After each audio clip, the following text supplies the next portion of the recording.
আমি আর এভাবে থাকতে পারছি না। প্রত্যেক মানুষের একটা সহ্যের সীমা আছে। থাকতে পারছো না, থেকো না। তা তো বলবেই। বাড়ি থেকে যখন তোমার হাত ধরে এক কাপড়ে বেরিয়েছিলাম তখন বলেছিলাম, বারবার বলেছি। তখন তো তুমিও কত বড় বড় কথা বলেছো। তুমি নাকি আমার হাত ধরে গাছতলায় গিয়ে দাঁড়াতে পারবে, বলনি?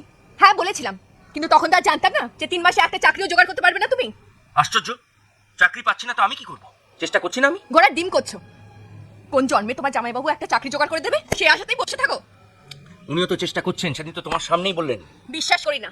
শোনো শ্রীরাধা, এত কথা তো কোনো দরকার নেই। চলো কাল সকালে যাই, দুজনে মিলে ডিভোর্স ফাইল করি। তা তো বলবেই। রাস্তায় বের করে নে সর্বস্ব ভোগ করে এখন ডিভোর্স। আস্তে কথা বলো, লোকজন শুনতে পাবে। শুনুক।